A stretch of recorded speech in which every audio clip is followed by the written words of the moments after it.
We do have 2 emails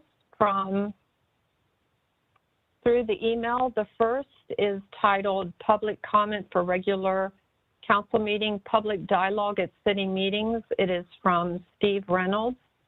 And Steve's email says, while it is understandable that the city was forced to adjust its meeting format at the onset of the ongoing public health crisis, I urge council members to make resident interaction a higher priority. It is very disappointing to see Grandview Heights as one of only a very few Central Ohio municipalities who have not yet adapted to the situation, either through the resumption of in-person meetings or, at a minimum, the availability of live interactive resident participation during council meetings.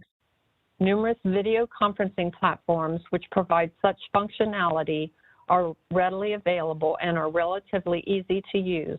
For example, the City of Upper Arlington and the Village of Marble Cliff have utilized Zoom to allow for live dialogue with citizens during their council meetings.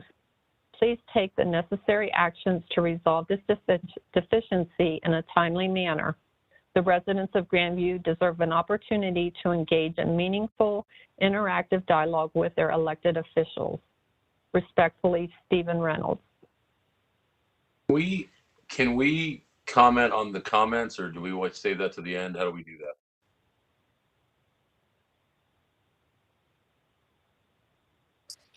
that? You can go ahead and comment now, if you could please keep it brief.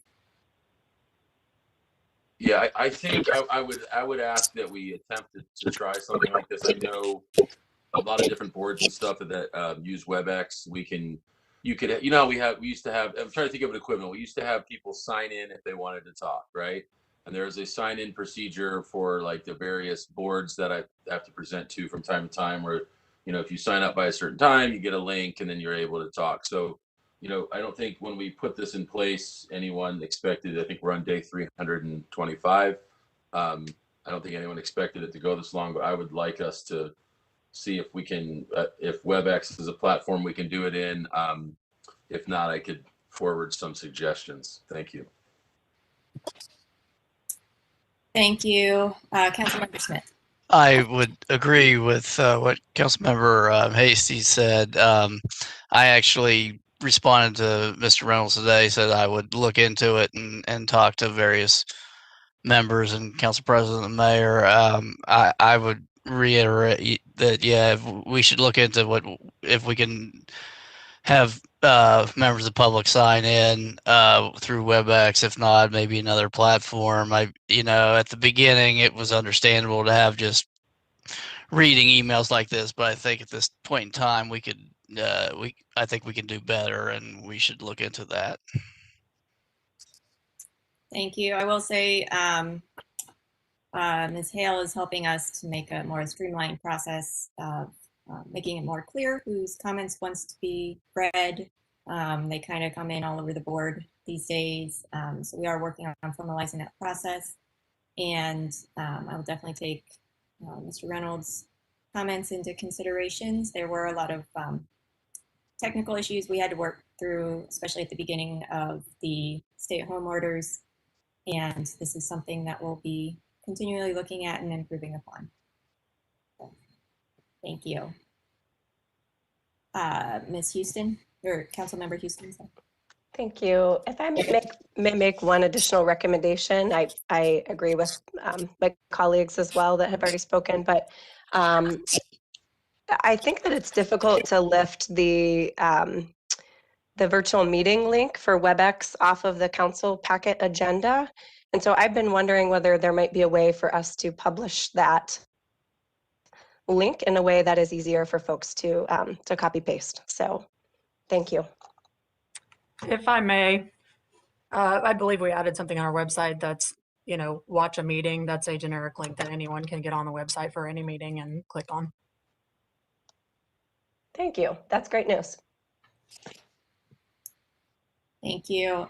We can also look at making that hyperlinked within the PDF. We'll see if that's possible as well.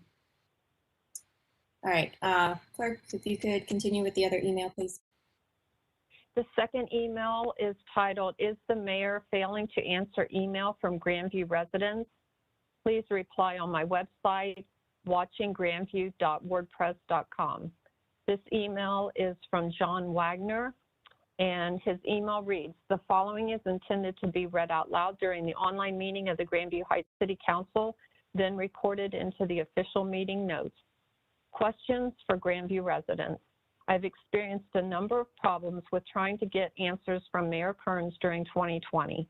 I'm now asking the general public of our city, have you experienced issues with getting answers to questions addressed to Mayor Kearns? Do you think she answered in a way that gave you the information you needed in a respectful manner? Do you feel as though Mayor Kearns promotes a culture of openness and interest in hearing from voters on the issues before the city?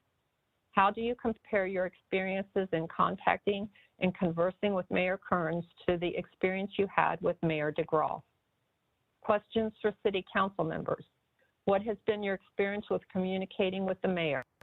How many days does it take on average to get a reply to your questions? Have you been in contact with residents of Grandview Heights who experienced issues getting replies from the mayor? What did they say? Questions for news reporters. Are you a member of the press who has tried to contact Mayor Kearns with questions during 2020? Did you experience failures in getting answers to questions? Were your questions answered in a complete manner? How long did it take to get answers? Were your questions answered by the mayor herself or passed off to other staff members in the city administration? Do you expect answers from the mayor directly? How does your experience compare with asking questions sent to former Mayor DeGraw? Please send answers to my website. My website is at watchinggrandview.wordpress.com. You can also find it searching the words Watching Grandview. My news website has a post at the top of the page that will allow you to reply in the comments section. I prefer that method of response. You can also reply with a completely anonymous message by posting a reply in the About Watching Grandview section of the website. I also would like answers emailed to me. If you are part of any city group, you probably already have my email address in one of those big group forwarding emails that has 50 addressed recipients. Look for J. Wagner. And that is the end of the second email. Can we do the same thing we did on the last one? Yes, as long as we keep it brief, please. Okay. To answer, from my perspective, the questions that he asked of City Council, what have your experiences been, days, have you been in contact? I'll answer the last question first. I have not been in contact with any residents of Grandview who experienced issues getting replies from the mayor. In fact, as with the previous administration, most people comment to me how open, accessible City Hall is and City Council. We all know that we all respond to emails from people all the time. Having read Mr. Wagner's emails, which aren't all in here, I think one of his issues, he wants answers directly from the mayor, and sometimes I think the mayor chooses to have a department head or something answer a question, which I think is totally reasonable, particularly if it's in that department head's sphere of influence and focus. So I don't have any problems with what I've seen, and I appreciate Mr. Wagner, writing to us rather frequently, and we can, people can have their own opinions, but the main thing that I see is we've had a very receptive administration, just like the last one, and we have also, I have no issue with pawning something off to the expert. If you have a finance question and the finance director can answer it, I don't see anything inappropriate with that. So, thank you. Thank you. Moving on,